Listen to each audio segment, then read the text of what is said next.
తెలంగాణ రాష్ట్రంలో గ్రామ పంచాయతీ ఎన్నికలు జరుగుతున్నవి. ఆ ఎన్నికలకు సంబంధించినటువంటి ప్రక్రియ కొనసాగుతున్నటువంటి ఈ క్రమంలో వరంగల్ జిల్లా కలెక్టర్ గత నెల నుండి ఇప్పటి వరకు వాదాలు వివాదాల్లోనే ఉంటున్నారు. వారు వ్యవహరించేటువంటి తీరు, వారు పరిపాలించేటువంటి విధానము తమకు నచ్చినటువంటి వాళ్లకు ఒక రకంగాను, తమకు నచ్చనటువంటి వాళ్ళను మరో రకంగాను, ఇక్కడ తమకు ఇష్టారాజ్యంగా వాళ్ళు వ్యవహరిస్తున్నట్టుగా గత నెలలోనే మీడియా మరియు పత్రికలలో, సోషల్ మీడియా ప్లాట్ఫామ్స్లోనూ చాలా ఓపెన్గా మరియు డైరెక్ట్గాను సత్య శారద పేరు పెట్టి కూడా చెప్పడం జరిగింది. పత్రికలు కూడా ధైర్యంగానే ముందుకొచ్చి రాసినాయి. కానీ ఆ సమస్య నుండి తాము ఎలాంటి గుణపాఠం నేర్చుకోలేదు ఇప్పటి వరకు అని ఇక్కడ అర్థమవుతున్నది. ఎందుకనంటే తాను వ్యవహరిస్తున్నటువంటి తీరే దానికి నిదర్శనంగా కనబడుతున్నది. వరంగల్ జిల్లాలో రెండవ దఫా జరగవలసినటువంటి గ్రామ పంచాయతీ ఎన్నికలు అనగా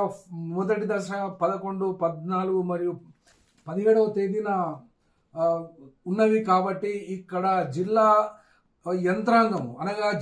యంత్రాంగము అనగా ప్రతి డిపార్ట్మెంటుకు ఒక్కొక్క హెడ్ బాస్ ఉంటారు. అనగా ప్రతి డిపార్ట్మెంట్కు ఆ యొక్క శాఖాధిపతి ఉంటారు. అన్ని శాఖలకు కలిపి జిల్లాలో ఉన్నటువంటి రాష్ట్ర ప్రభుత్వానికి సంబంధించినటువంటి అన్ని శాఖలకు ఒక జనరల్, ఒక హెడ్ ఆఫ్ ది డిస్ట్రిక్ట్గా ఒక కలెక్టర్ ఉంటారు. ఆ కలెక్టర్ ఇప్పుడు నిర్వహించవలసినటువంటి ఎన్నికలలో అవసరమైనటువంటి సబ్జెక్ట్స్ అన్నిటినీ అటెండ్ చేయడానికి కాను వాళ్ళను జిల్లా అధికారులను తీసుకుంటారు. కానీ తమకు నచ్చినటువంటి వారిని మాత్రమే తీసుకున్నట్టు, ఎంపిక చేసుకున్నట్టు ఇక్కడ వార్తలు వస్తున్నవి. ఎందుకనంటే నిన్న మొన్నటి నుండి వ్యవహరిస్తున్నటువంటి తీరు, ఈ యొక్క ఎలక్షన్ సెల్ అనగా కలెక్టరేట్ కాన్ఫరెన్స్ హాల్లో ఏర్పాటు చేసినటువంటి కలెక్టరేట్ సెల్లో విధిగా రాజ్యాంగబద్ధంగా ఉన్నటువంటి ఆ యొక్క చట్టాన్ని అనుసరించి నిర్వహించవలసినటువంటి డిపార్ట్మెంట్స్ను పక్కకు పెట్టేసి వాళ్ళు వ్యవహరిస్తున్నట్టుగా ఇక్కడ కనబడుతున్నది. కాబట్టి ఇక్కడ